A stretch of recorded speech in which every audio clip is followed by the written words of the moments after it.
माननीय उपसभापति महोदय, मैं देश के विभिन्न भागों में सूखे एवं बाढ़ से उत्पन्न हुई स्थिति पर माननीय वित्त मंत्री जी का ध्यान आकृष्ट करने के लिए खड़ा हुआ हूँ।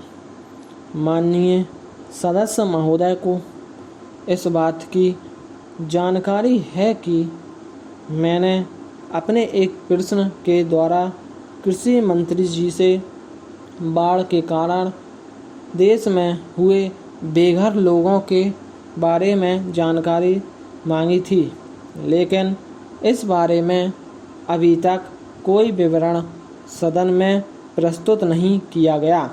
माननीय कृषि मंत्री जी ने पिछले सत्र में इसी प्रश्न के उत्तर में कहा था कि आवश्यक जानकारी सदन के सामने रख दी जाएगी।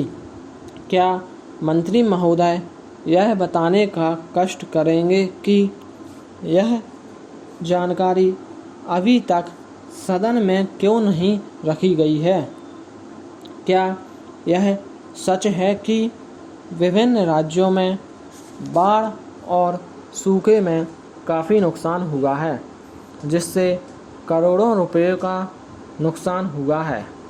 क्या यह सही नहीं है कि उन लोगों को राहत देने के लिए जितना भी धन केंद्र ने भेजा उसको प्रभावित लोगों तक नहीं पहुंचाया जा सका?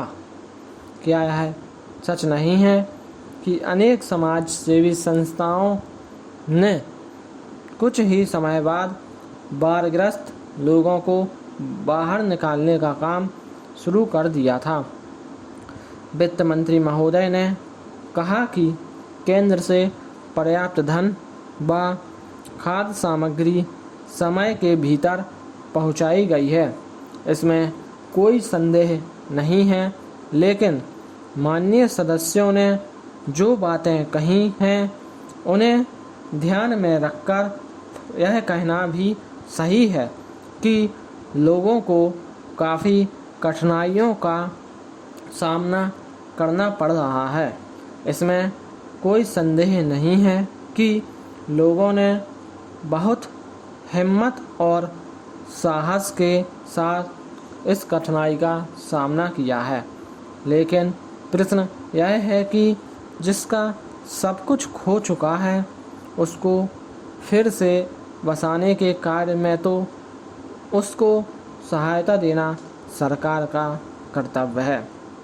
प्रधानमंत्री जी ने स्पष्ट शब्दों में कह दिया था कि तुरंत राहत कार्य शुरू किया जाना चाहिए। इसमें कोई संदेह नहीं कि राहत कार्य तुरंत शुरू कर दिया था। कई माननीय सदस्यों ने भी इस बात को स्वीकार किया है। बाढ़ग्रस्त इलाकों को देखने के लिए माननीय प्रधानमंत्री जी के साथ गृह मंत्री, वित्त मंत्री, रेल मंत्री तथा अनेक संसद सदस्य भी गए थे। पिछले 2 सत्रों में इसी सदन में बाढ़ और सूखे की समस्या पर एक प्रश्न के उत्तर में माननीय कृषि मंत्री महोदय ने बताया था कि बाढ़ की समस्या को हल करने के लिए एक योजना केंद्रीय स्तर पर बनाने के बारे में राज्य सरकार से विचार विमर्श चल रहा है, लेकिन जहां तक सूखे का प्रश्न है वह वर्षा पर ही निर्भर करता है। मैं सदन का ध्यान इस ओर भी आकर्षित करना चाहता हूं कि भारत जैसे बड़े देश में बाढ़ से पूरी तरह मुक्त होना संभव नहीं है। इस प्रकार की कठिनाइयाँ तो आती ही रहेंगी, लेकिन उनका सामना किस प्रकार से किया जाना चाहिए इसका हल भी निकाला जाना अति आवश्यक है।